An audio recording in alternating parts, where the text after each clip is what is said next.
That's all you get to see.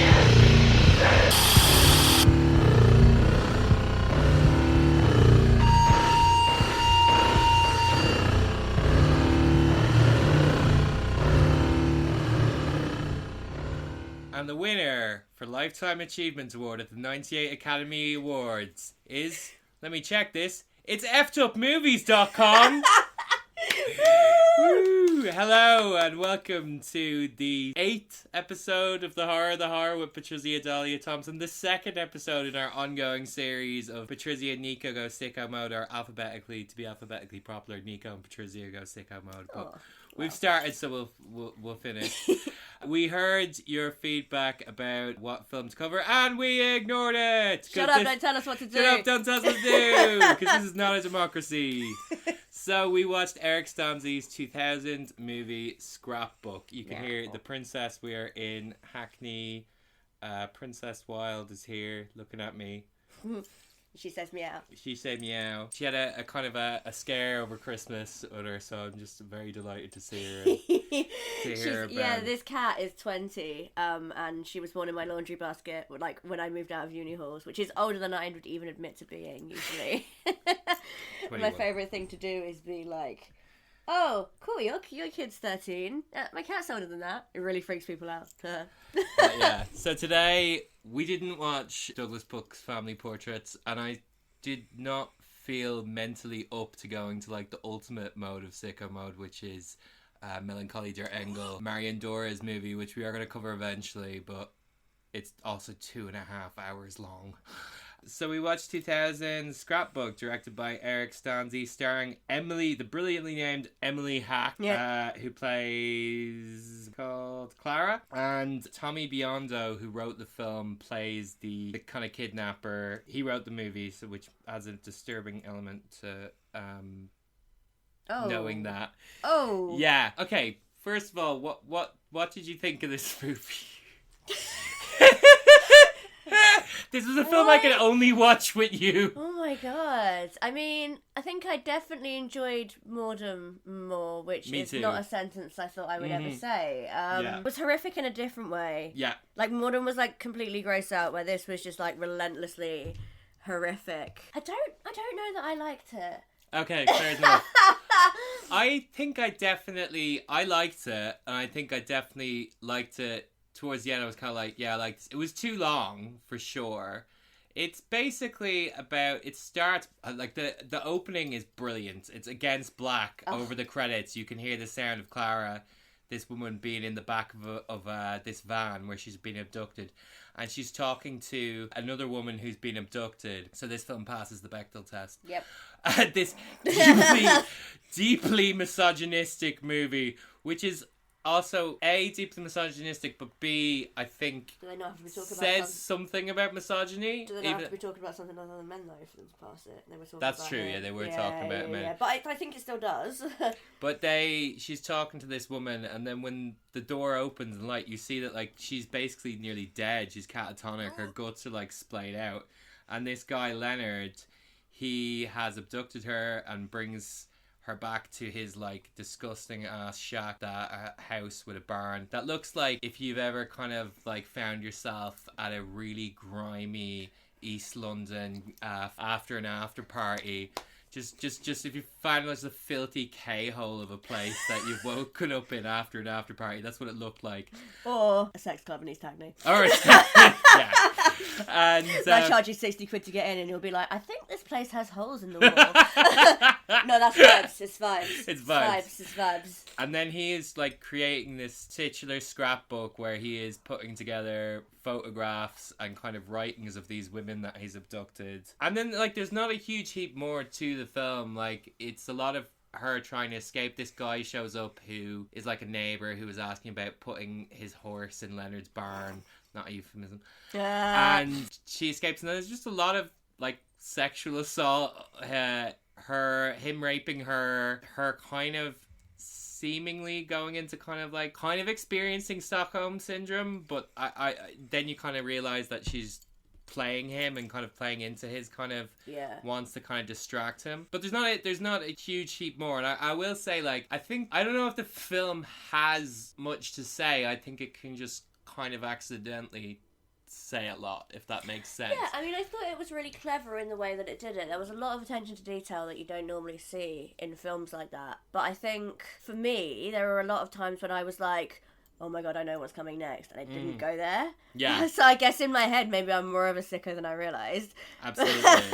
But, like, especially when your man turned up, can I put my horse in your barn? Like, that would be perfect to go in that direction, and it just didn't. And the toes, like, yeah, if you're just for someone to eat them, like, do you know what I mean? And I was like, oh no. If you're unsure of what Nico is referring to, just look up Mr. Hands and you'll know what they're talking about. But also, by the way, we are so rough doing this today, so I apologize, but you don't pay for this, so like, it is what it is. I came over to Turf Island for the Changeling concert on Thursday. Went to that with my girlfriend Jamie, who I realised last time I gave Hazel a shout out that I haven't actually named either of my girlfriends, I've just referred to them. But we went to see Changeling in Lewisham on Thursday. I met aforementioned loyal listener and member of the Polycule Hazel and the various members of her Polycule. Great time, and I was like, while I'm here, I'm going to pop up and see Nico, and we're going to record some more Sicko mode stuff. So this is it. I wanted to ask you, you know, I'm kind of just like springing this on you, but one thing we didn't talk about last time that I had you on was we didn't talk about your novel. Just how much do you want to talk about that, or... Oh gosh, yeah. I mean, it's if currently anyone... called Ferris is Dead. Yeah, Ferris is Dead with a question mark at the end, because that's pretentious and I like it. I like it.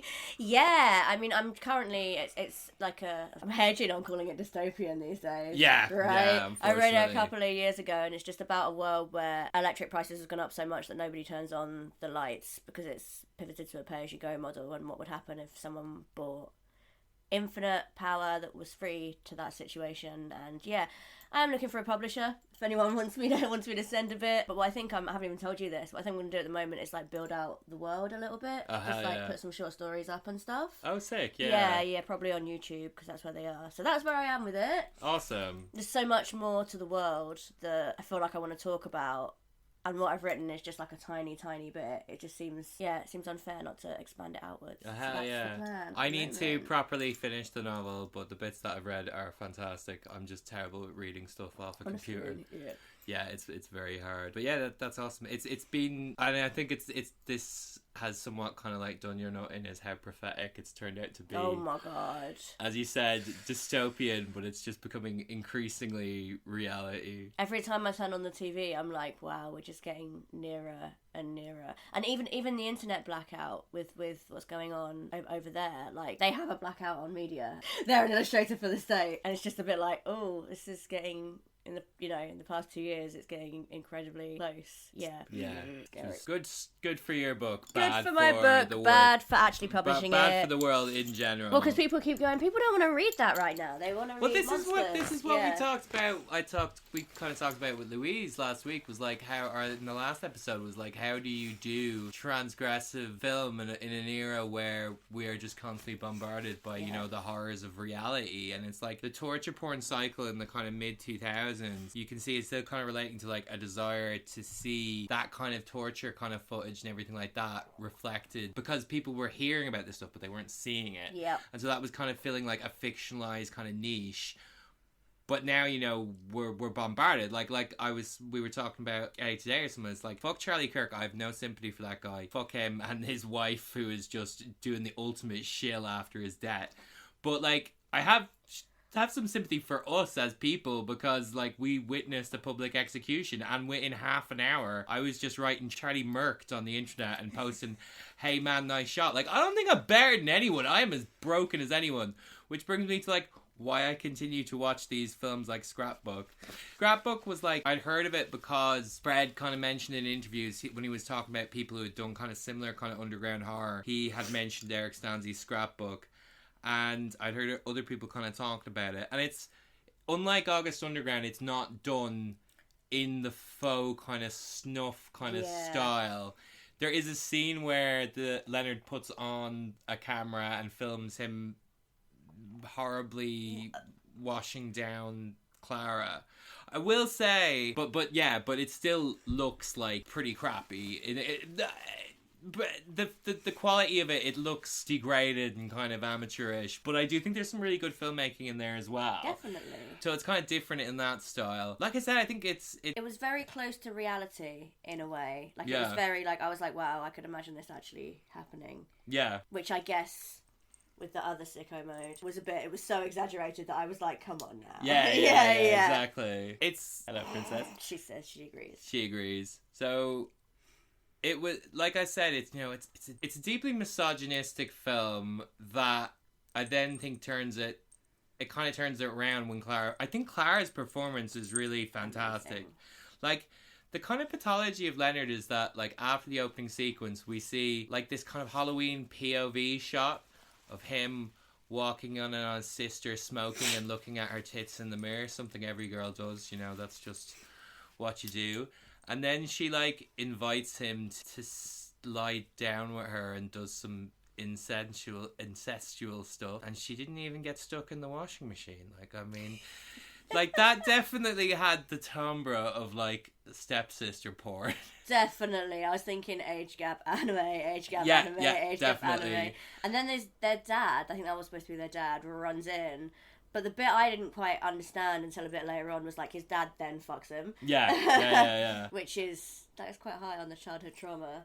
Yeah, and it kind of sets up, that's as much as we kind of get. And then he references, like, his dad fucking boys in the basement, which I was, like, not sure what that's meant to mean, whether he was, like, he clearly is an abuser, or he was just gay and was fucking around. Like, that was an element where I was like, I'm not sure what's going on there. Did you find it hot at any point? I was going to say that. There are bits that are filmed very, very much like, quite decent porn. Yeah. Right? And there are bits where I was like, should I be enjoying this? I swear down. What has estrogen done to me? Especially those bits with the sister, I was like, man, she's really, really, really hot. And then that kind of bled over to me because Clara looked a lot like the sister. Yeah, they definitely. Very similar, He's like, Leonard is the proper definition of a serial killer in that he has a definitive type of woman that he is trying to kidnap and imprison, which is like girls with blue eyes and clearly the short hair like his sister. Yep. Which Clara kind of fits into. I think as a performer, the actor who plays Clara, Emily Hack, I think she's brilliant. Mm-hmm. Most of the film, she's completely quiet, silent. She doesn't say anything to him until very late in the movie when she writes something in the scrapbook. She doesn't speak to him until she makes the choice to take her power back. Yeah. Which I think is really good and I think it's really good, yeah. There was one bit where she said like something like, oh, okay, but like that doesn't really count as speaking. She only addresses him directly once she's like, I'm going to get myself out of this. Yeah. Which I think, again, is really good.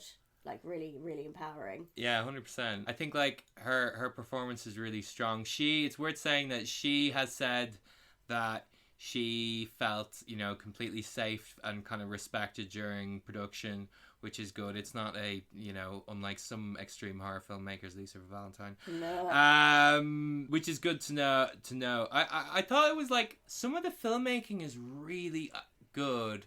Like, there's a kind of moment where Leonard is kind of breaking down and there's, like, these kind of really fast cuts that I thought were really good. And there's, like, a lot of detail, like the tag that's left on her dress. Or, like, there's these constantly just the radio playing and it's got, like, playing, like, these kind of, like, conservative kind of talk radio things. There's, like, an American flag in the chair that Leonard sits on a point. And, like, I don't think that these are, like, incredibly well thought out or deep kind of meaningful stuff, but I think it's interesting the kind of things that it's suggesting at. There's a moment when the kind of, like, background conservative talk radio is saying, it's someone saying, like, oh, we need to return to Christian values and we've gone too far in terms of entertainment, which is, like, kind of, like, meta commentary, I think, on the film itself. I guess in a way, and I hadn't thought about that until you just right this second, like, that is what makes it different for me from, like, maybe other, not just the other film we watched, but just other, like, extreme horrors. Like, they've actually put thought into the characterization, and maybe that brings it back to me to being, like, way more in reality, seeking reality. My one major complaint is that there's not much scrapbooking in Scrapbook. You said that to me. They said that to me, and literally in the next scene, she was writing in the scrapbook again. I mean... I still don't withdraw my complaint. No, fair enough. It's like Shutter Island. There are no shutters on Shutter Island. Are you serious? Why are you calling this film this?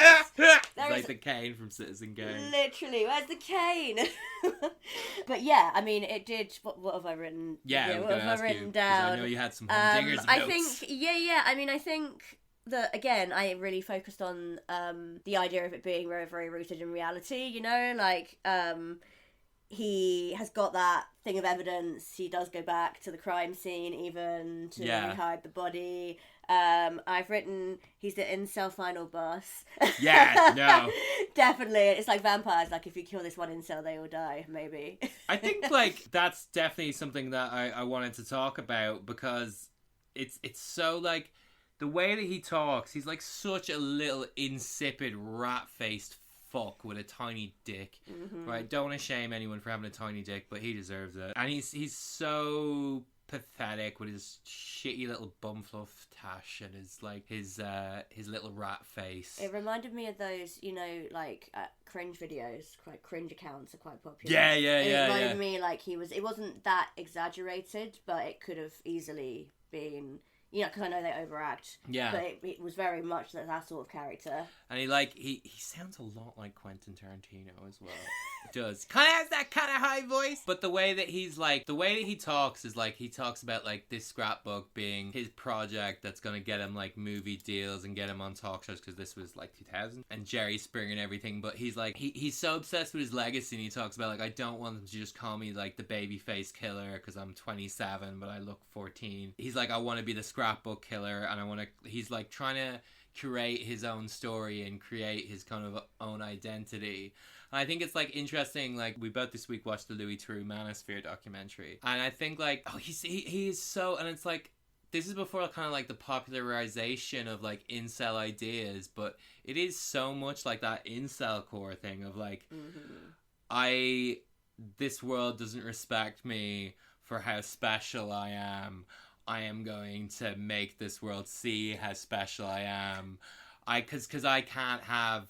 He talks about, you know, the first time that he kills somebody, going for a walk from the house and seeing this girl and not being able to talk to her. And it has that, like, entitlement to it. But it's, like, this kind of thing of saying, like, oh, I'm going to show the world who I am and I'm going to make a name for myself. Like, this is just something that is still happening with just guys who, you know, shoot up a school or shoot up a synagogue. Like, we are just constantly seeing these people and like this male entitlement and, you know, fucking male loneliness epidemic. Like, you know what I mean? Maybe just stop being such creeps. Like, it is quite interesting because one of the things I really thought about was like the tech in that film was old for 2000, but I was like, man, this is probably like one of the last points where you could get away with using Polaroids and a video camera that recorded on tape. Right? And I was like, even if you found Polaroids now, okay, I'll give you that, you could scrapbook, but the video camera would like update, right? And it would record onto. So I was thinking, wow, this is really of its time. And isn't it interesting that sort of a character and that sort of person gets framed as a serial killer and now they end up as an influencer? I don't know, there's something in that because there's more availability to put that out there. 100%, maybe people don't spiral to that point. I'm not saying what influencers are murderers, but maybe a little bit. I think that it's just like what it shows is that like these things that we kind of like, the kind of like, you know, influencers in the modern age and like the, you know, the modern day kind of incel culture, which is obviously there's been a lot of talk about in the last year because of adolescence and all these kind of things that people have been talking about. But it's like, that is a kind of guy who has always existed. Do you know what I mean? And maybe in the 80s it manifests in robbing a corpse, right? Yeah. It's really interesting, yeah. Yeah, you know, and it's like just skill issues, you know what I mean? My guy, like... I did quite enjoy the level of like, I felt like he was a true psychopath. Like he was just completely off the planet. He wasn't like, I'm doing this because it's sick and I'm having fun. It was, well, he was, but it was like, I am just genuinely a crazy person and I don't even understand what I'm doing is out there. I'm just doing what I want and that's fucking gross. He has like, it kind of like articulates like this kind of like his own weird way of interacting with her, which is like very much about him being in control. But if there's any kind of chance of kind of intimacy or anything like that, not that there can be intimacy in a victim scenario, but it's clear that he has a fear of people as well. You know what I mean? Like, I think like the film says this kind of stuff. I don't know how intentional it is. I think, like, it is still somewhat a very, like, let's make a disgusting movie that has a girl being raped a lot and is really gross. I don't think that there was, like, a high degree of intentionality in terms of... I did write down Rape Fest 3000. Oh, God, so much rape. And the worst part is the rape with a glass bottle. Oh. That's disgusting. That in the moment where she escapes and she's, like, hiding in the barn. And she hides behind a door with her toes just sticking right out. And the fucking Pete's get chopped off. The toes get chopped off. I was like, why? Yeah, but if that was my film, I definitely would have made her eat them. And I don't know what that says about me. You know, my brain kept going, I know what's going to happen next. And then 100%. It just didn't. But maybe that makes it more real. Maybe if she'd eaten them, I would have been like, no, that's cheesy. Maybe that's what they were doing. I don't know. I think, like, having started with Mordum, I don't think I've just been so primed that, like, this movie... There was stuff that was unpleasant, and there was, like, definitely shaking my head to show I don't agree. But at the same time, like, I don't feel like my, you know, like I've been put through the ringer in terms of my soul's being destroyed in the same way as with a movie like Mordum. Do you know what I mean? Yeah, I felt like I needed a shower after that. Whereas this is just like, I don't know. But I quite enjoy feeling grossed out. Whereas 100%. Did I enjoy watching a woman get assaulted for like 90 minutes? Well, not 90 minutes. It's less than that. Probably 45. I don't know. It's definitely like... It did like it, and it did border on pornography, I think. Oh, 100%, yeah. So it's a bit like, wait, she is gorgeous, but should I be enjoying this? Yeah, 100%. Should I not? Yeah. I like that it brought up those questions. The degree to which it's kind of like... Also, like, all the girls in this wear, like, the, like, most Bridget Jones-esque knickers that nearly, like, I thought the sister was wearing a diaper at the beginning. So did I. Yeah. And the way that you couldn't tell if it was, like, somebody that was female or male or in between. Like, I was like, what is going on? Like, is this going to start with him wearing a diaper? Like, and it's got, like, this kind of, like you said, like, it borders on pornography in terms of, like, the way in which it's being presented. But at the same time, there's, like, it's very unsexy as well, and somewhat kind of, like, de-eroticized. And like I said, like, you know, the fact that we found it hot, maybe that reflects, I was kind of, like, trying to untease that in my mind of, like, well, how much of this is just how much I've grown up to a certain degree as a sicko on the internet with, you know, this kind of content. Like, have I just been primed to kind of see this kind of content as erotic? Do you know what I mean? I do know what you mean. Which is a big thing, you know? It's like how, I mean, to be frank, like, have I just become so used to seeing women in pain being represented as something that is meant to be erotic that you see these horrible kind of, like, horror imagery and it seems so close to what's meant to be represented as erotic. Yeah. I did actually write down 5 Minute Crafts present Scrapbook, and by that I meant, because you know how, and this is a deeper topic you guys can dive into if you want, but you know how a lot of those, like, 5 Minute Crafts make videos are not only rage bait, but, like, softcore. For people that in countries that can't just go and look at porn. It reminded me of, like, the next step of that. Like, it's not quite porn, but it's horror, but you could, you know, it was like a gateway almost, or a stepping stone. Yeah, it's like it felt very much like, oh, watch this and you don't have to buy porn, kiddos. Yeah. It's like, like if you live in Australia. But now. Again, I mean, I guess I don't know anything about porn in the year 2000 because I was too young to be looking at porn in the year 2000. You said on the last one of these that you did that you were more likely to be sent gore content than a dick. Oh, absolutely. Yeah, 100%. 100%. Which definitely could say a lot. Look. I can cut anything you want, but it says a lot about your sexuality.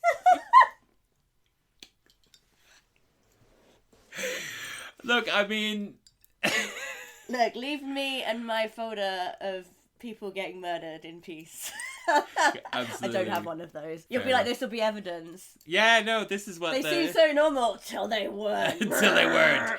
Photo goes into negative. Oh no. That's when they ate 10 people's faces. 10? Sounds like a lot. I don't need that much. Nah, I don't need that much. But yeah, I mean...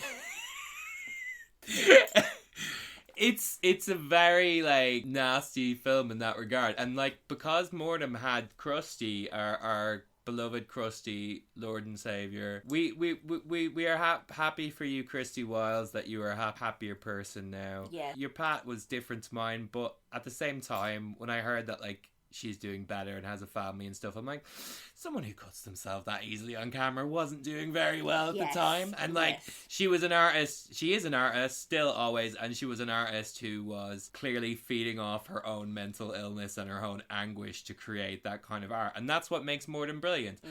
But anyway, to say, I am sad that I don't see her anymore, but I respect her privacy and I am happy that she is doing well. I think that's great.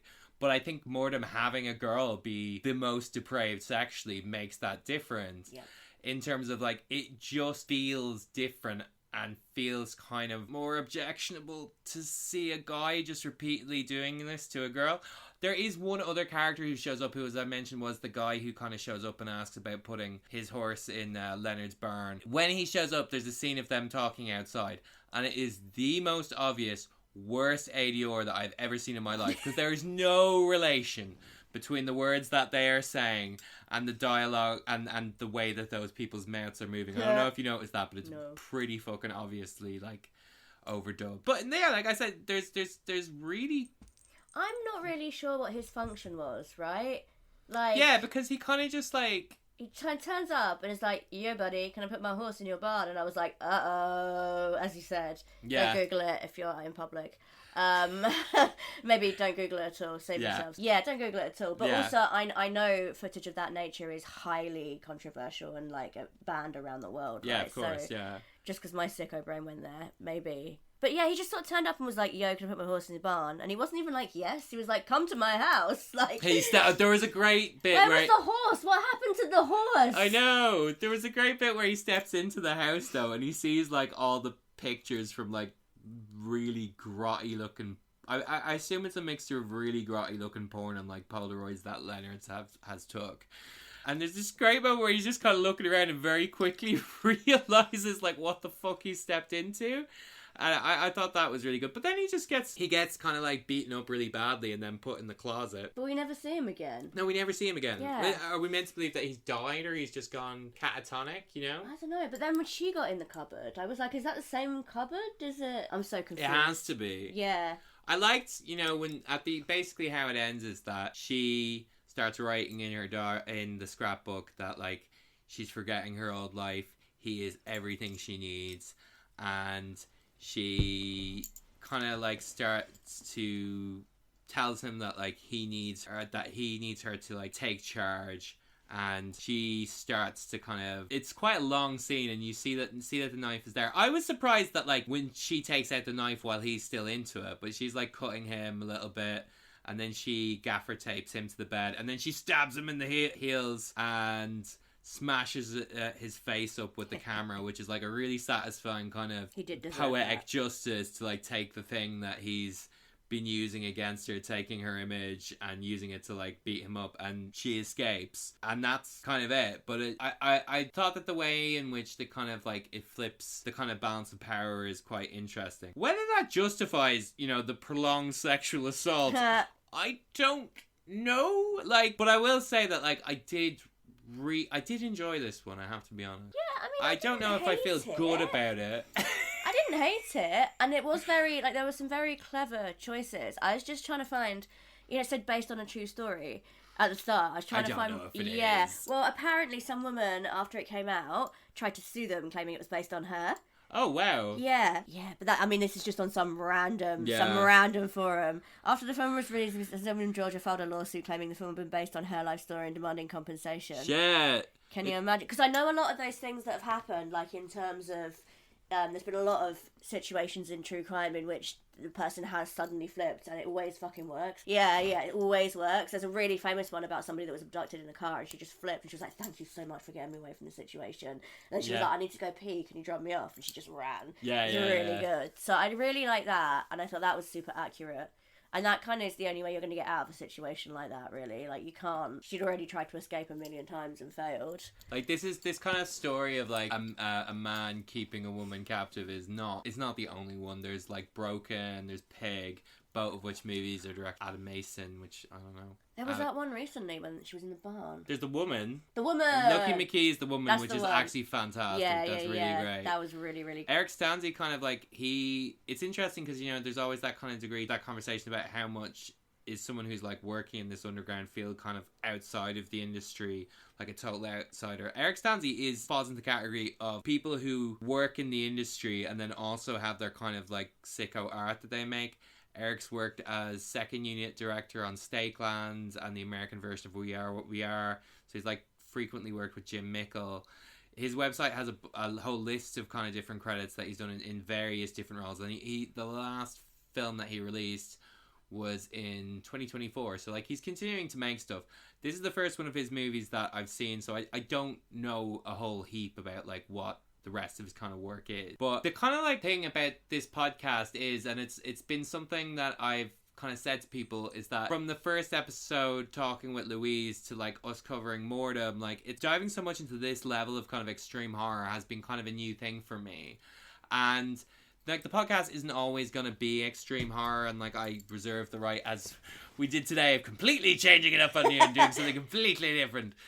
But tell us what to do. It's been a very it has been very interesting to like come to this level of like underground horror at 35, 36, and it's been really interesting journey for me, and whether like I had ended up liking this one or hating it, it was just another kind of important part of like the kind of canon of like this kind of underground kind of splatter stuff to check off and to kind of and to kind of explore, you know. Yeah, I did really like that it was quite like a set piece as well. Like we didn't find out what happened to the scrapbook. No. We didn't find out what happened to the guy. No. Even though it was confusing, kind of like that. I like that it was just, this is happening and this is a snapshot into this person's life who is mentally unwell. Scrapbook, she didn't even take the scrapbook with her. No, I thought right? she was going to. Yeah, I thought she was going to destroy it. That was going to be like her moment of reclaiming power, you know. But that again made it more real to me, like, because you wouldn't be thinking about the fucking scrapbook. You'd be like, I'm leaving. Yeah. See, this is the thing, is that I'm very like, I don't know, like I'm very wary of like having criticisms of of a movie where it's like, well, if I had written this, it would have gone like this,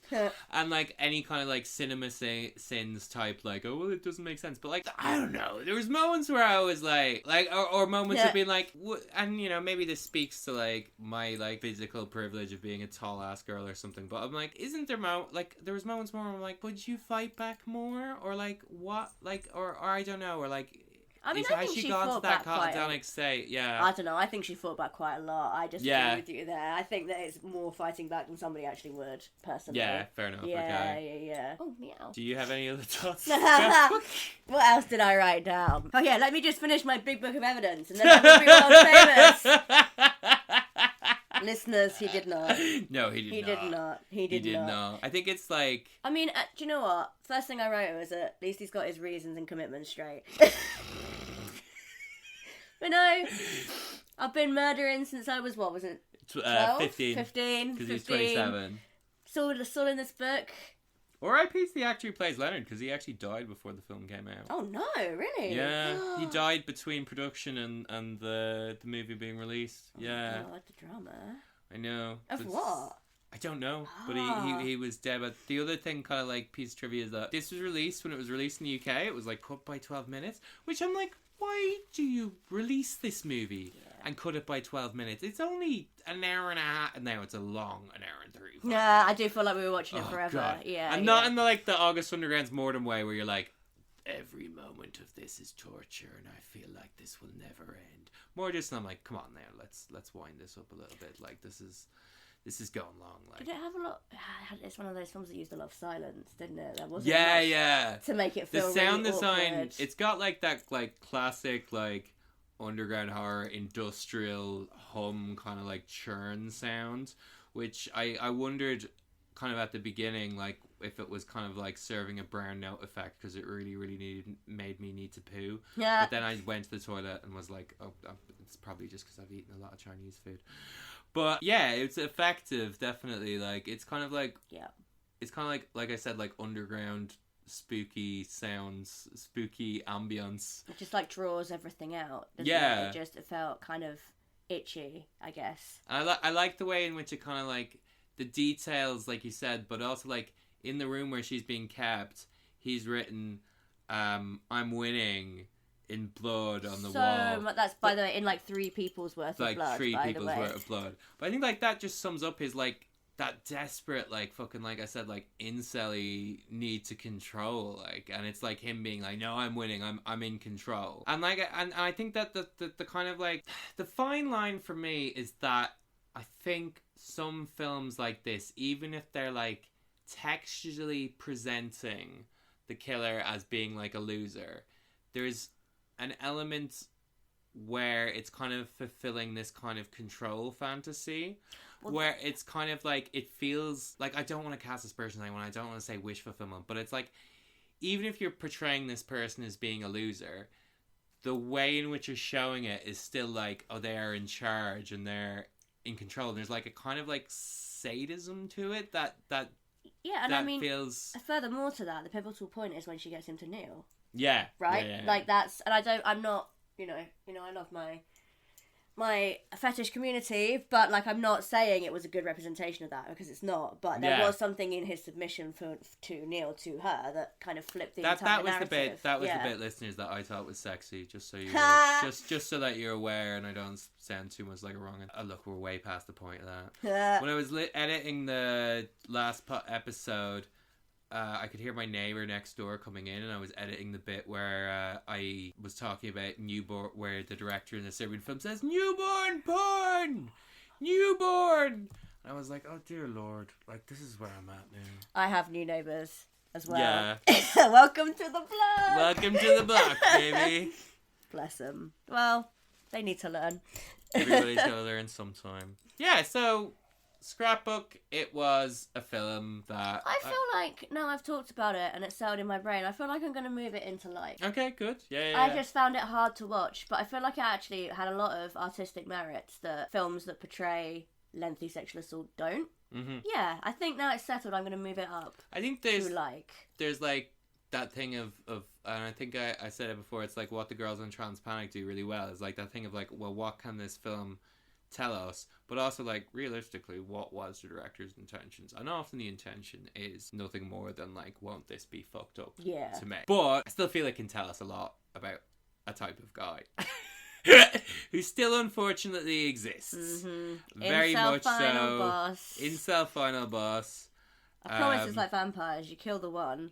Absolutely. They all die. You just sire the one. Where's Louis Theroux when you need him? Where is Louis Theroux? The bride of Frankenstein. No, just the bride. Oh.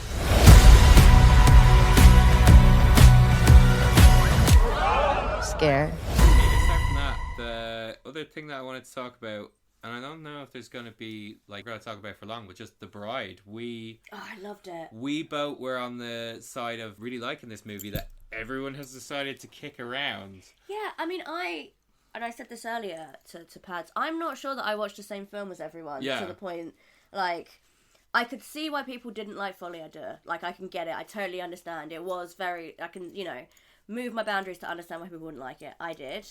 But this, like, it's just a fun romp. The Bride is just a fun romp. Yeah, absolutely. And film doesn't have to be meaningful or even really make sense to be fun, right? No, absolutely. You just gotta go with it. I mean, this is kind of like what I feel like in a sense is kind of what I've been saying is just, or not saying, but I feel like in the same way, it's like a film exists as its object, and it can be fun or it can be depraved, and you can not agree with the message of it, and still find it enjoyable, or these things kind of have all these different kind of things. Yeah, I mean, what I really enjoyed as well is, like, obviously Frankenstein's a fucked up person, or Frankenstein's monster's a fucked up person, right? As is Frankenstein himself. But, like, having a bride that was sane doesn't really make sense. Like, you need someone that's unhinged. Did she have the ID? Was it actually Mary Shelley? Who fucking knows? Love it anyway. Either way, love it. But it's very much like they couldn't have really had fun together unless they were fueling each other in this like horrible cycle. I don't know. I really liked it, and I thought that I wasn't bored start to finish. One second, it was weird as hell. But I felt like if you go with these concepts, I don't think it was supposed to be anything other than super surreal. Yeah. and super like I liked 100%. it a lot. I think I'm telling you, Jennifer's Body situation. Yeah, 15 years on, we're 5 gonna. years. I don't understand why this. It's kind of it's taking inspiration from obviously Frankenstein the novel, but also like James Whale's Bride of Frankenstein. It's kind of a response to that, based on it's a response to how little screen time the Bride of Frankenstein actually has in the Bride of Frankenstein, and it's trying to position the story from her point of view. I turned to Dee, my girlfriend, at one point during it, and I said, I don't know if this is great or awful, but I'm loving it. And it just went to places that I just felt it was genuinely camp and just genuinely so crazy that I was like, I can't believe Warner Brothers gave Maggie Gyllenhaal all these millions of dollars to make this film. And that... I mean, wouldn't you? Yeah, I would. But like, this is why I'm not in charge of a studio, because... I just feel like a lot of it was quite about that kind of like unbridled mania, and maybe people haven't experienced that, but I definitely have. Yeah. Just being fucking feral. Yeah, absolutely. Really got that a lot. Maybe that's where I'm falling down. Like, I've had my moments where I've just been like, yeah, let's run away with this person and scream in the street, and maybe that's not a normal human experience. I don't know, but... I just think it's strange as well for this, film that's not part of, like, an existing modern IP and is, directed by a woman, and this very kind of different film, that for that to be the thing that everyone's deciding to kick around at the moment. It feels almost as if, like, people are angry that this movie kind of deigned to exist, and it kind of deigned to exist in this space. And, like... there was stuff that I felt was half-baked about it. There was stuff that I felt didn't work. But like you said, like, there's different levels to me when I'm watching a film. And on the first level, if I'm not bored, then I'm like, okay, it's achieving that basic. Like, the things that I felt didn't work didn't detract from my enjoyment. Yeah, and I don't think it was trying to, like, prove a point or change your life, right? Like, those two things it was not trying to do. No. But by that, it just allowed it to be... really fun and really, I don't know, I love films that have got like a sense of impending danger in them, and then you just feel like they're spiraling and spiraling and spiraling to the end, and you know it's going to end badly, but you still kind of want them to not, but they definitely will. Yeah, absolutely. No, that's that kind of madness, fatalism, that kind of like pretentious kind of nihilism. Yeah, I mean, I would really love to see somebody's like in-depth takedown of it, because I genuinely at this point I'm like, did I watch the same film as everyone else? Yeah. Like, did I... Yeah, I would love, if there is one out, is this one around, please send it in. Yeah. Like, rather than people just going, oh, that was rubbish, I want to hear actually somebody tell me why they thought it was rubbish. I just find it funny that that's, the villain that people, like, it's the same as, like, now everybody loves Sinners, and, I referenced at the beginning that we're recording this the same day as the Oscars. But before Sinners came out, when people were, like, saying about the deal that Michael B. Jordan had to make this film, and that he was going to get the rights back, and they were kind of reacting almost to the audacity of this, and it's like, but why should we not be happy that a creator, particularly a black creator, is getting this opportunity? Like, why are we acting like studio execs and considering this from like a purely monetary, like, the whole business is fucked, it's fucking morally bankrupt. Why not just, like, let's create some fucking fantastic art while we tank the ship? That's my perspective. Literally. I know. Yeah, I agree with you. Yeah. I definitely feel like it's going to be a Jennifer's Body situation. 100%. And actually, the makeup was done by somebody that a friend of mine was, like, second in makeup to. So, all the films that they have assisted on, I'm not sure if Guy assisted on The Bride, but... like that style of makeup and the outfits are always like cool. Inherently linked to us growing up. So 100%, like Cruella, he did the makeup. Sick! And I was just like, wow. So maybe that drew me in a direction because it felt so familiar. No, because that definitely. was like, I feel like I hadn't considered that. Maybe some of it was based on something that's very dear to me. There's a lot of films that kind of like try and approach this kind of thing of camp, and it doesn't work, but I felt that did it very well. And it's funny, a movie that I watched recently, which shout out my friend Molly and her girlfriend Sarah was over, and we watched Caligari, the 1980s movie, which you'd seen is brilliant, but it's like Caligari does an interesting thing of like hinting, like Sarah was like, oh, you should see this like unhinged surrealist softcore masterpiece, and while we were watching it I was like, I don't know how softcore it is, like, but it keeps suggesting like going down a kind of more porn route, and then it just doesn't, to the like almost this kind of absurdist thing.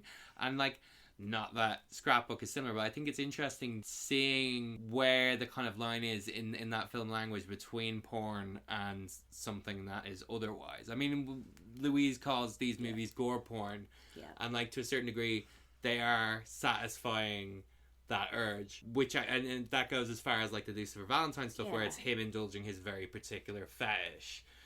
I also think, again, the timing of it is really sort of integral in that, like, now you can just go on the internet and see that sort of thing, but maybe in the 2000s, it was before making these films filled that slot where if you didn't know where to go, you know, information and images and films weren't so readily available. And I guess maybe the reason you don't see that in 2026 is because you don't need to get that far. You can just go on the internet and It is kind of like maybe this thing that when I said about kind of reacting to, like, maybe I've just become programmed to the way in which you're meant to respond to images of women in pain, but it's almost like, well, the majority of porn has now taken on that focus on degradation, and that's... I mean, you don't even have to go to porn to see that. You can turn the news on and see people getting bombed. Like that's... Yeah. But also, like Louise was saying, like the you know, you can go on a kick stream and see someone like being goaded into suicide, and it's like literally that focus on that like tier of cruelty has kind of just entered the mainstream. You know what I mean?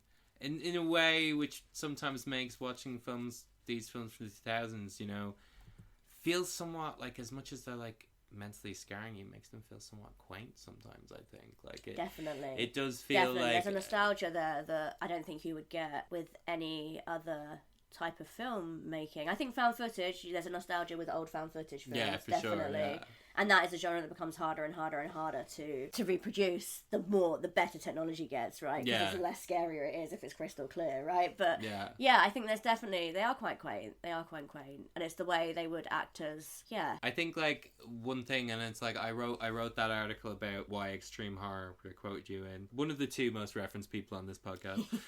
But it's like, I feel like since I've written that, it's like, I feel like that's a topic that that I can continue to return to as my perspectives on that stuff changes.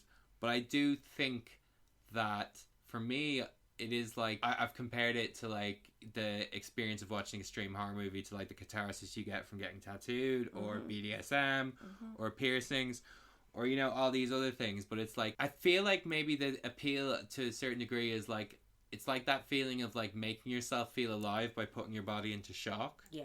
Does that make sense? Absolutely, yeah. And it allows you to release the anxiety about, like, I can't stop war happening, but I can process my anxiety about if I ever get kidnapped. And you can stop this film and then I can stop the film. End it, or just end it and then walk away. Or I can be like, wow, if that was me, I'd do this. Like, it's a processable level of, I think, trauma, whereas if I go anywhere, like, you know, like I said this morning, let's turn on the TV and see who shot at who, like, it's just can't even get my head around that, like.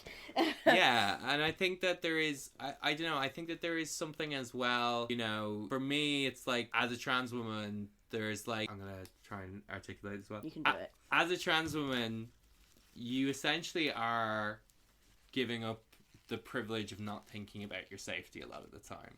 Like, you go from being able... Like, I didn't realise the privilege you have as a man walking around the world not worrying about your safety until it was gone. And I think one of the reasons why I see, you know, a lot of people in the extreme horror space are you know, mostly cis, but are women, is because fear of living with danger of being sexually assaulted, being murdered is very real. I mean, you're non-binary, but you experience the same. Yeah, you know, yeah. You experience the same. You have grown up with this in the same way as anyone who's. I'm AFAB, and I get it all the time. Like, still, I get it all the time. And it's weird because it's not just one thing. It's the little microaggressions that just build up and build up. And I mean, I'm quite, you know me, I'm quite good at telling people where to stick it. But I see people who are younger than me or more nervous than me. Like, that's why I'll always be the first one to step in, right? If anything's ever happening, I'll run towards the danger to save someone, right? Yeah. Proud to see me do it. And I don't know what that says about me or why I ended up this way. Is it from growing up being... I'm going to say it now, being quite attractive from quite a young age, so I've developed that shield of being like, don't even, I don't know. I'm not sure, but it is, you know, you walk down the street and you're like, oh, you get on a bus and you're like, wait, who am I going to sit next to that's not going to harass me, right? It's just constant. And I guess, a lot of true crime is like playing out the scenarios that they happen to you to try and figure out what you would do. Yeah, absolutely. Yeah. I think it's the catharsis of playing through the worst case scenario. Yeah, you know, like if I get on the bus and someone's kicking off next to me, I'll just get up and walk off. You know, and I know people that are so scared they'll sit there and it's like, just get up and walk off. Like, you know, but that maybe has only come from consuming so much true crime and horror and being harassed, you know, because I was running around at like 4 a.m. Yeah, wearing a gaffer tape corset, right? You have to toughen up. But yeah, absolutely. But by the way, no, I'm not justifying being fucking hit on because of how you're dressed. That's not okay. But no, 100% not. Yeah. And it's like I said, like it's a thing where it's like when talking to someone like yourself who is like non-binary but AFAB, someone who's non-binary but AFAB and has grown up in this world is going to experience a lot of the same things as you know, cis women do. Even trans guys experience the same stuff. Do you know what I mean? Yeah, like, absolutely. And I'm always kind of like, it's a complicated one to talk about because you don't want to, you know, not acknowledge someone's gender as being true, but it's also the fact that I don't think anyone who's non-binary and has grown up with that is like claiming stolen valor or something by talking about that. And I do think like these like worst case scenarios, there is something cathartic in living through them. And like I think with things like Scrapbook is more relatable to that kind of true crime perspective because this happens so often. A Serbian film, unless you go to Serbia and get involved in an avant-garde underground porn film, like that's easier to dismiss. It's disturbing in another way, but that's easier to dismiss. Whereas, you know, this is the reality, is often a reality of existence. Like this shit can just happen. And I think the really important choice of not really giving us much of a backstory, like we got that one scene at the start, so we could put, because you need to make your villain, you know, multi-layered, but you have to have at least one scene to believe that he's an evil person.